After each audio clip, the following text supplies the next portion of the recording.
One who degrades himself is afraid. One who degrades himself is afraid. Jesus Christ. Okay, ప్రపంచాన్ని మార్చే శక్తి ఎవరికన్నా ఉంది అంటే ఎవరైనా చెప్పగలుగుతారా? ప్రపంచాన్ని మార్చే శక్తి ఒకే ఒక వ్యక్తికి ఉంటుంది. ఎవరు? లేదు, అమ్మ. నిజంగానే ఒక అమ్మ అనుకుంటే ఒక అర్జునుని తయారు చేయగలదు. ఒక అమ్మ అనుకుంటే ఒక శ్రీకృష్ణుని తయారు చేయగలదు. ఒక అమ్మ అనుకుంటే ఒక దుర్యోధనుని తయారు చేయగలదు. ఒక అమ్మ అనుకుంటే ఒక ధర్మరాజుని తయారు చేయగలదు.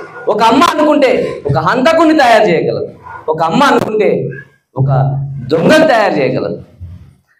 అటువంటి మాతృమూర్తులు ఇక్కడికి వచ్చి 9:30 దాకా వాళ్ళ పిల్లల భవిష్యత్తు బాగుంటుంది, భగవద్గీత పెద్దవాళ్ళు చెప్తే వింటే మా పిల్లలు చెడుదారి పట్టకుండా మంచి మార్గంలో వెళ్ళడానికి అవకాశం ఉంటుంది అనేటువంటి ఉద్దేశంతో వాళ్ళ పిల్లలను తీసుకొని ఇక్కడ దానికి వచ్చినటువంటి ప్రతి మాతృమూర్తికి నిజంగానే పాదాభివందనం చేస్తున్నాను. భారతదేశానికి భగవద్గీతకు ఒక మంచి సంబంధం. ప్రపంచానికి సంబంధించినటువంటి గీత భగవద్గీత, సర్వజనీనానికి సంబంధించింది భగవద్గీత. కానీ భారతదేశంలో పుట్టినటువంటి ఈ భగవద్గీతను పట్టుకొని, ధర్మాన్ని పట్టుకొని ప్రపంచంలో కేవలం వస్తువుల కోసం పాకులాడుతున్నటువంటి ప్రపంచానికి ఈ దేశం నుంచి మాత్రమే ధర్మాన్ని బోధించడానికి వెళ్ళినటువంటి వాళ్ళు మాత్రమే ఉన్నారు. వేరే దేశాల నుంచి వచ్చిన వాళ్ళు ఇక్కడ ధర్మాన్ని బోధించలేదు. ఇక్కడి నుంచి వెళ్ళిన ప్రతి ఒక్కరూ, ఇక్కడి నుంచి వెళ్ళిన వారు మాత్రమే ప్రపంచ దేశాలకు ధర్మాన్ని బోధించారు. ఆ సనాతన ధర్మం అనేటువంటిది ఈరోజు భారతదేశం నుంచి మాత్రమే పుట్టి వేరే దేశాలకు వెళ్ళి అక్కడ జనాలను మారుస్తుంది. ఈ ప్రపంచాన్ని మార్చేటువంటి శక్తి భారతదేశానికి ఉంది, భారతదేశానికి ఉందని చాలా మాట్లాడుతున్నారు. ఎక్కడి నుంచి వచ్చింది ఆ భారతదేశానికి శక్తి అంటే ఈ యొక్క మాతృమూర్తి తయారు చేసినటువంటి ఆ యొక్క నాయకుల వల్ల ఈ యొక్క భారతదేశానికి ఆ పేరు వచ్చింది.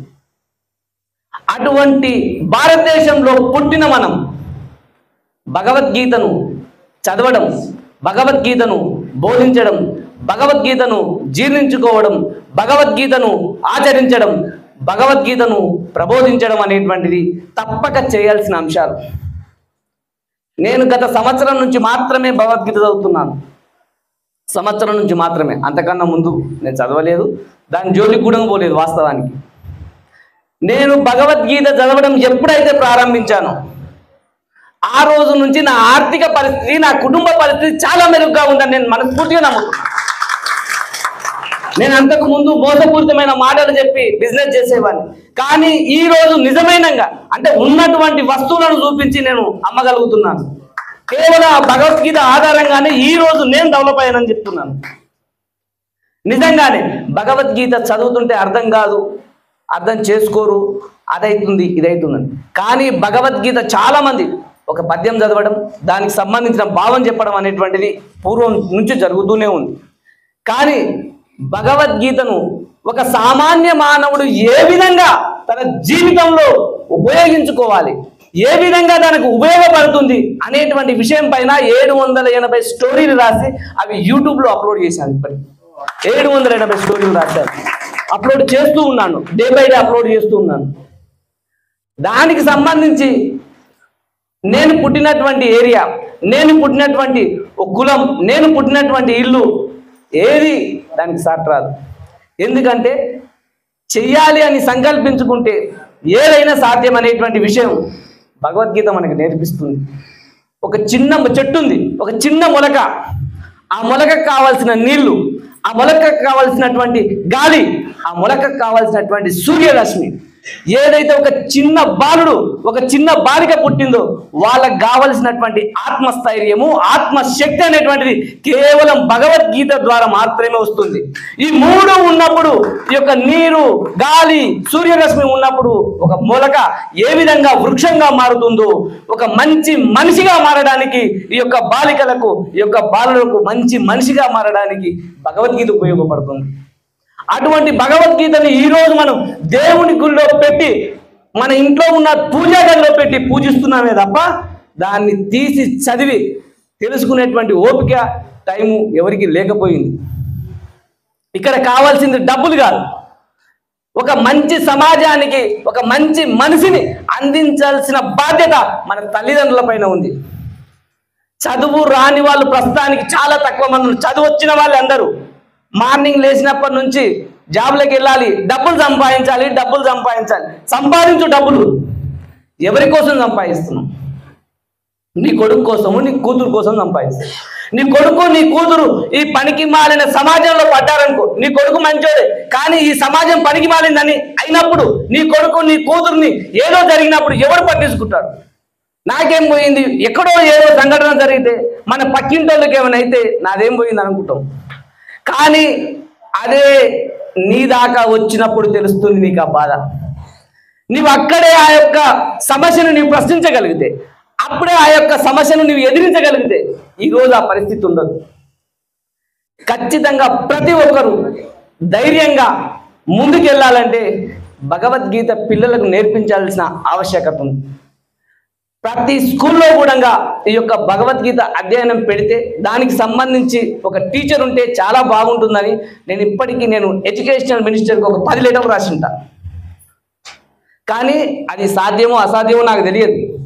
ఎప్పుడో ఒకసారి ఖచ్చితంగా అటువంటి పరిస్థితి మన రాష్ట్రంలో వస్తుందని కోరుకుంటున్నా.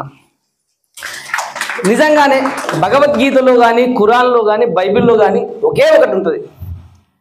నీవు సమస్యల్లో ఉన్నప్పుడు ఖురాన్లో ఉంటుంది, నీవు సమస్యల్లో ఉన్నప్పుడు ఎవడన్నా నీ ఎదుటి వ్యక్తి సమస్యల్లో ఉన్నప్పుడు వీలుంటే వానికి సహాయం చేయి. లేదు నీకు సహాయం చేయడానికి వీలు లేదు, నీ వల్ల కాదు, సహాయం చేసేటువంటి ఒక పెద్ద మనిషిని నీవు పరిచయం చేయగలగాలి సమస్యల్లో ఉన్నోని. లేదు ఆ పెద్ద మనిషి కూడా నీకు తెలియదు, కనీసం ఆ సమస్యలు ఉన్నటువంటి వ్యక్తికి ఆ సమస్య అతని నుంచి దూరం కావాలని ఆ దైవాన్ని ప్రార్థించాలని చెప్తూ ఇదే విషయాన్ని బైబిల్లో కూడా ఉంటుంది. ఎవరైతే సమస్యల్లో ఉన్నాడో వారి దగ్గరికి భగవంతుడు స్వయంగా వచ్చి మాట్లాడుతాడని చెప్తుంటాడు. ఎవరైతే నిస్సహాయ స్థితిలో ఉన్నావో సమస్యల్లో ఉన్నావో భగవంతుడు డైరెక్ట్గా నీతో మాట్లాడేటువంటి పరిస్థితి కేవలం భగవద్గీత ద్వారా మనకు శ్రీకృష్ణ భగవానుడు తెలియజేసింది. ఆ విషయాన్ని మనం గుర్తించగలగాలి. చిన్న స్టోరీ చెప్పి ముగిస్తాను. దీనికి సంబంధించి ఒక చిన్న పల్లెటూరు, ఆ పల్లెటూరు పైన ఒక చెరువు ఉంది. ఆ చెరువు కట్ట తెగిపోతే ఆ ఊరు మొత్తం మునిగిపోతుంది. అనుకోకుండా బాగా వర్షాలు వచ్చాయి.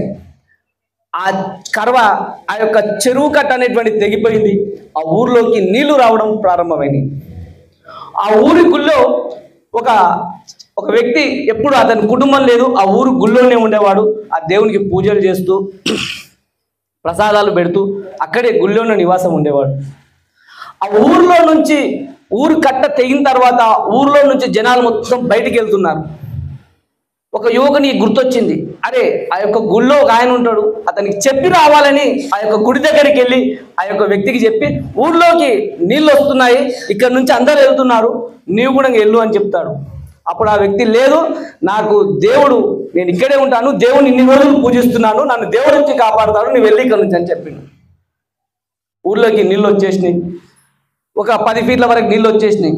మళ్ళీ పడవల పైన పోలీసు వాళ్ళు వచ్చిండ్రు. పోలీసు వాళ్ళు వచ్చి మళ్ళీ గస్తీ కాస్తుంటే మళ్ళీ కనిపించిండు. 10 ఫీట్లు అంటే ఇడప్పటికే గుడెక్కి కూర్చున్నాడు. ఆ గుడెక్కి కూర్చుని రారాబాయి, నేను పడవలు ఎక్కించి నేను బయటికి తీసుకెళ్తాము అంటే, నేను రాను, నన్ను భగవంతుడు కాపాడుతాడు, మీరు ఇక్కడ నుంచి వెళ్ళాలి అంటే, నీ కర్మరాబాయి అని పోలీసు వాళ్ళు కూడా వెళ్ళిపోయింది. చివరిగా 20 ఫీట్ల వరకు నీళ్ళు వచ్చినాయి. ఇతడు శిఖరం ఉంటుంది గుడి పైన, శిఖరం ఎక్కి కూర్చున్నాడు. హెలికాప్టర్ వచ్చింది. హెలికాప్టర్ వచ్చి అడిగితే కూడా నేను రానని చెప్పిండు. చివరిగా గుడి మునిగిపోయింది, శిఖరం మునిగిపోయింది, ఆ యొక్క వ్యక్తి చనిపోయిండు. చనిపోయిన తర్వాత ఇంతకుముందుకు పెద్దలు చెప్పినట్లు ఖచ్చితంగా మనం దేవుని దగ్గరికి వెళ్తాం. దేవుని ముందర నిలబడ్డాడు. అతను కూడా నిలబడి ఒకటే మాట అడుగుతున్నాడు, ప్రతిరోజు నేను నీకు పూజించినాను, ప్రతిరోజు నీకు నైవేద్యం పెట్టాను, నీకు నైవేద్యం పెట్టండి, నేను కనీసం అన్నం కూడా తినలేదని చెప్తాడు. నన్ను ఏ విధంగా కాపాడలేవు నీవన్నీ అడుగుతాడు. అప్పుడు దేవుడు చెప్తాడు, అరే దిక్కోడా, యువకుని రూపంలో వచ్చింది నేనే నిన్ను కాపాడనీకే, పోలీసుల రూపంలో వచ్చింది నేనే నిన్ను కాపాడనీకే, హెలికాప్టర్ తీసుకొచ్చింది నేనే నిన్ను కాపాడనీకే, 3 సార్లు నిన్ను కాపాడనీకి వస్తే నువ్వు ఎవరికి రెస్పాండ్ కాకపోతే నాదేం పోయిందిరా భయ అంట. దేవుడు ఎప్పుడు వచ్చి స్వయంగా వచ్చి నీ చేతి పట్టుకొని పైకి లాగడు. నీవు పక్క వ్యక్తి ద్వారా నీకు సహాయం చేపిస్తాడు అంతే. పక్క వ్యక్తి నీకు సహాయం చేయించినప్పుడు ఎవరైతే ఆ సహాయం చేస్తాడో వాడే దేవుడు.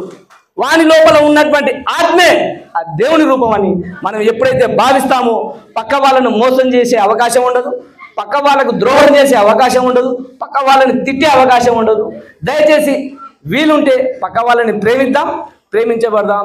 జై శ్రీకృష్ణ.